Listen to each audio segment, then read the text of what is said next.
Bien-aimés, que la paix du Seigneur Jésus-Christ soit avec vous. Je reviens encore sur le même débat. En fait, je ne fais pas un débat, mais je vais éclairer. La Bible déclare que dans le livre de Jean chapitre 1, il dit « Au commencement était la parole, et la parole était avec Dieu. » On ne dit pas que la parole était en Dieu, on dit « était avec Dieu. » Et la parole était Dieu. Elle était au commencement avec Dieu. Donc la parole était avec Dieu au commencement. On ne dit pas que cette parole, c'est Dieu. Il dit cette parole est Dieu, était avec Dieu. Donc nous présente deux personnages. Il y a la parole qui est avec Dieu au commencement et avec Dieu. Et la Bible déclare que cette parole que nous connaissons tous, qui est le Seigneur Jésus-Christ, qui est dit qu'il s'est fait chair. Il s'est fait chair.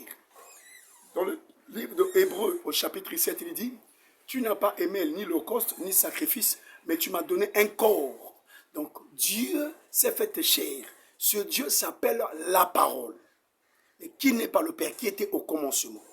Pour continuer, nous allons prendre le livre de Apocalypse au chapitre 19.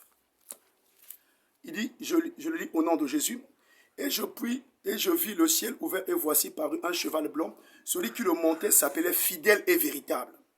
Et il juge et combat avec justice. Ses yeux étaient comme une flamme de feu. Sur sa tête étaient plusieurs diadèmes. Il avait un nom écrit que personne ne connaît, si ce n'est que lui-même. Un nom écrit que personne ne connaît, si ce n'est que lui-même. Quel est ce nom-là?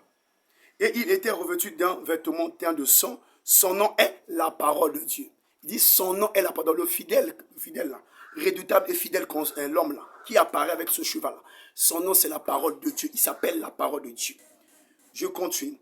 Les armées qui sont dans les cieux le suivaient sur des chevaux blancs et revêtus d'un fin lin blanc pur. Et de sa bouche sortait une épée aiguë pour frapper les nations et les pètera avec verge de fer.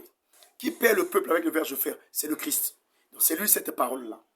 Et il foulera la cuve du vin de l'ardente colère de Dieu Tout-Puissant. Il avait sur sa tête, sur ses vêtements et sur sa cuisse un nom écrit, Roi des rois et Seigneur des seigneurs. Donc la parole là s'appelle le Roi des rois, le Seigneur des seigneurs, qui vient sur un cheval. Mais on sait que Apocalypse 19 au verset, à partir du verset 11 jusqu'au verset 16, on parle de Christ, dont le nom est la parole de Dieu. Donc c'est cette même parole qui était au commencement dans Jean.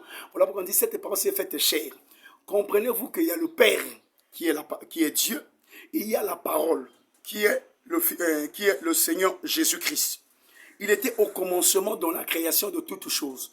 Dans le livre de Jean 17, au verset 5, il dit « Père, glorifie-moi de la gloire que j'avais auprès de toi avant la fondation de ce monde. » Donc Christ était au commencement. Bien aimé, dans la parole de Dieu, Dieu a créé l'homme en deux images, en deux formes. Un, créant l'homme à notre image. L'esprit, l'image de Dieu, c'est l'esprit que l'homme a. Le corps que nous supportons là, c'est le corps que Christ a dans les cieux. Voilà pourquoi nous avons l'Esprit de Dieu qui est l'image de Dieu, le Père, et le corps qui est l'image de Christ. Voilà pourquoi Dieu n'a jamais vu l'homme en face. Et l'homme n'a jamais vu Dieu en face, excusez-moi. Moïse a dit à Dieu, fais-moi voir. Dieu lui dit, l'homme ne peut me voir et vivre. Mais il y a un homme qui a vu Dieu, qui a mangé avec Dieu. Abraham a mangé avec Dieu. Abraham voit les trois anges. Il ne dit pas mes seigneurs, il dit mon Seigneur. Et Josué a vu un homme qui a dit à Josué, ôte tes sandales car cet endroit est un endroit saint. Et Josué s'est prosterné devant cet homme-là qui avait l'épée en ses mains. Est-ce que c'était Michael? Faux. Parce que la loi et la Bible nous interdisent de se prosterner devant les anges. L'homme que Josué a vu n'est que le Christ qui était déjà là au commencement. Alléluia. Jésus-Christ était là. Voilà pourquoi il s'appelle Emmanuel.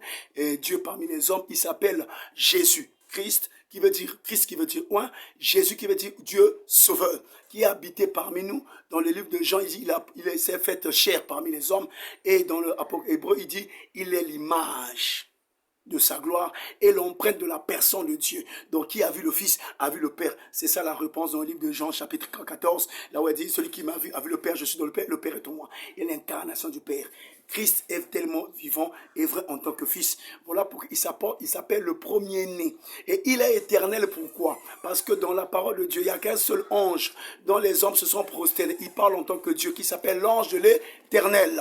Voilà pourquoi Christ, dans le livre d'Apocalypse, il dit, je suis le premier-né, le commencement et la fin, l'alpha et l'oméga. C'est-à-dire que la parole qui était au commencement de la création de Dieu, dit l'Apocalypse, il est la parole, il est le Fils. Voilà pourquoi méditez sur ce verset et vous comprenez que Christ est le Fils et non le Père. Il vénère le Père, il vénère le Père, il nous est venu nous montrer le Père. Et dans tous les livres des apôtres, dans tous les épîtres des apôtres, que ce soit l'acte des apôtres, que ce soit les livres d'Éphésiens, les apôtres n'ont jamais dit qu'il est le Père. Les apôtres ont toujours qualifié le Christ en tant que Fils. Et il reviendra en tant que Fils. Et nous sommes ses frères dans le royaume prédestiné de Dieu pour nous. Que le Seigneur vous bénisse.